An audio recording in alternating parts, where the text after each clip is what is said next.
If you guys have a bunch of nano tanks and you've been curious as to what the best way to filter them is, I'm going to try and answer that in today's video. I have a few nano tanks right now. I wish I had more. We're working on it. But there's always that question, what do I use to filter it? You might be brave enough to go the no filter route to help cut down on the things you have plugged in. It's something I always try and do, but filtration is still important even in small tanks. So let's check out two of my favorite nano tank filters that I have right in front of me here, guys. These are Azoo brand clear hang-on back filters, and I absolutely love them. If you guys happen to be interested in these filters, by the time you get to the end of the video, there will be a link for them in the description to where you can find them on Amazon. There's two of them that I use. I use the 60 as well as the 150, depending on the size of the tank and or what my requirements are for my biological filtration. The 60 has a flow rate of, where I wrote it on here somewhere, buddy, maybe? 60 liters per hour, or about 16 gallons per hour.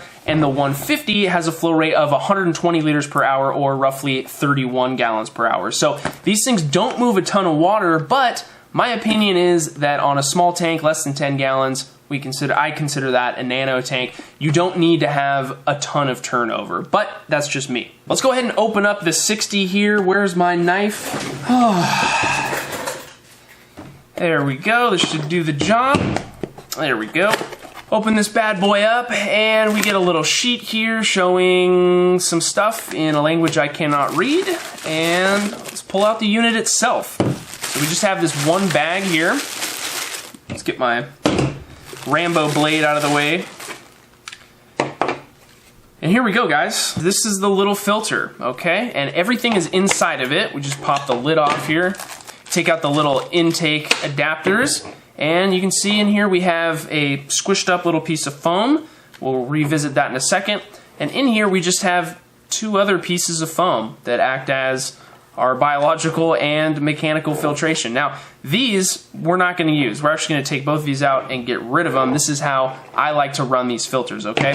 So we're going to open up our little intake additives, and we're going to pop them on. So if you want, you can put on the extension here, and then you can have it go down. Maybe your tank is a little bit deeper and you want to have that added reach into the tank, or you can just run it with the intake right there, okay? And what's cool, why I like these so much, is that you get this little squished up thing. It's actually an input cover, okay? A little intake sponge protector. So we just have to unsquish it a little bit, roll it up over, and then you can protect any, baby shrimp from getting sucked in there. This can also just be where you do your mechanical filtration. And then this back, you can fill up with ceramic rings, lava rocks, whatever, and that way you're maximizing the biological filtration of the filter.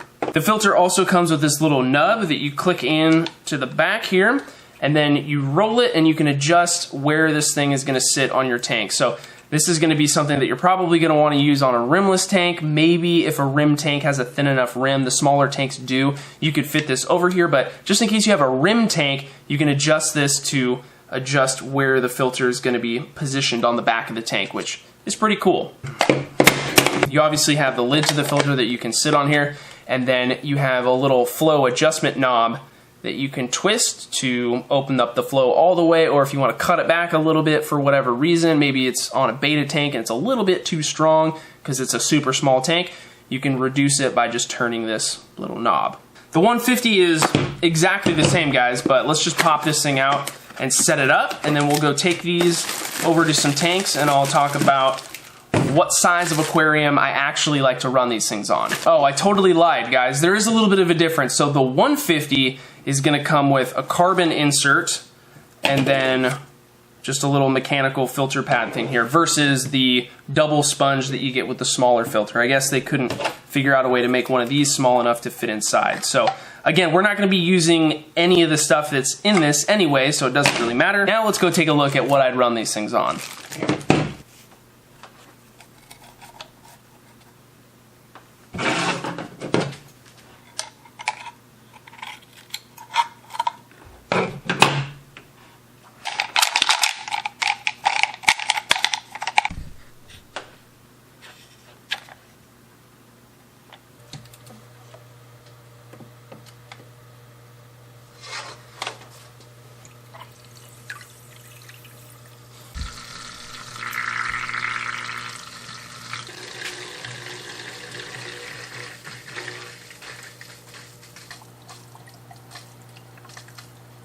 Here we have the Azoo 60 on the back of this 6-gallon water box rimless aquarium. This is the top secret crab aquarium that you're not supposed to be seeing in this video, guys. Forget that you saw that, but this would be a great filter for this size of an aquarium. It's not a good one for a crab tank though, because the crabs will climb out of anything they can, and I just saw a crab climbing on this thing. So it won't work out for us in here. We're gonna have to use a sponge filter, but I think this is a perfect size tank for a filter like this. Put a betta fish in here and it would be awesome. I have the flow dial turned about a quarter of the way here to kind of reduce this flow a little bit, and I think it works out perfectly in this aquarium. And there's no rules here, guys. You could use the 150 on this same aquarium as well. Just depends on what you have going on in it, you know? If you don't have a lot of plants and you have a bunch of really small nano fish in here, or maybe, you know, you have something else going on where you're feeding a lot and you want a little bit extra filtration, then you could certainly use one of these too.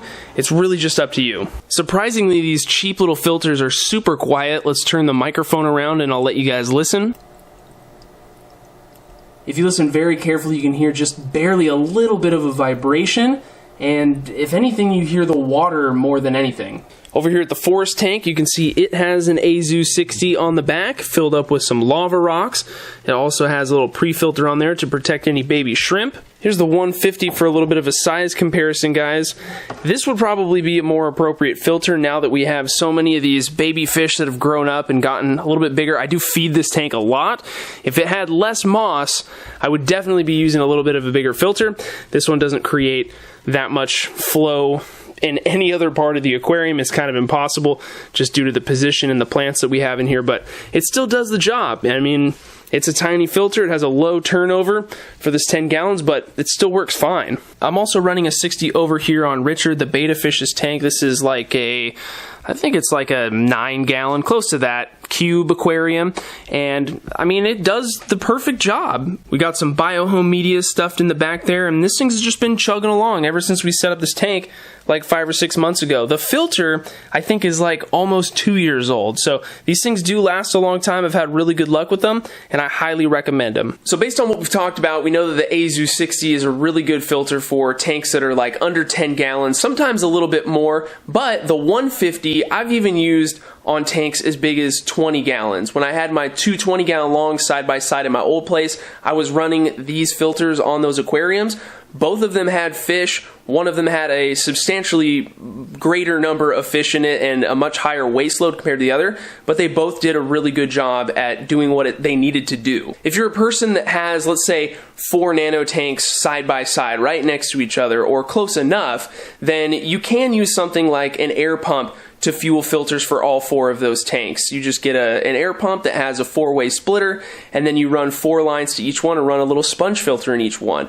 But the reason why I don't typically do that is because those sponge filters, no matter how big they are always going to take up valuable real estate in a small nano aquarium. And if you're doing hardscaped nano tanks, you know how valuable that real estate is. So we don't want to take up any room with filtration, and that's another reason why I always prefer to use these little hang-on back filters, because they don't take up any room in the tank. And they're super easy to hide as well. You know, if you get creative with your plant placement or your hardscape placement, you can pretty much make it look invisible, like it's not even there, which is always a plus. There's obviously a bunch of other hang-on back filters out there, guys. There's AquaClears, Fluval makes some, Marine Land, I mean, the list goes on. I just feel that most of them are a little overkill for these small tanks that I want to use hang-on back filters on. If I'm going to get into larger tanks, then I'm probably not going to go for hang on the back filtration. I'm going to go up to canister filter, and that just makes more sense to me. It's not that one is necessarily better than the other. I think it all just depends on the application. For the small tanks, I'd rather have something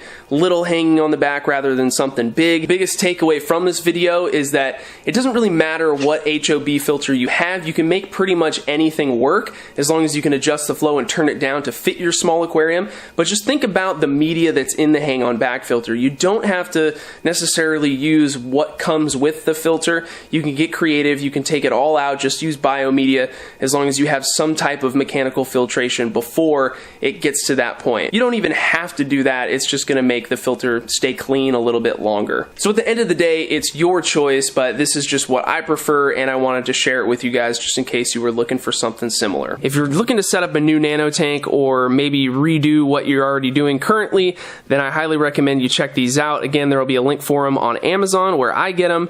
They're They're pretty inexpensive, less than 20 bucks for each one of these, and I think they'll make a great addition to your fish room. So that's pretty much it, guys. I hope you enjoyed today's video. Don't forget to subscribe. If you're new, hit the notification bell so you know when I upload the next video. And let me know what you think of these reviews. Do you like them? Do you want to see more of them? I mean, there's a million products we could go through that I use and that I think you guys would benefit from. So let me know down in the comments below, guys. Thanks again for watching, and we'll see you next time.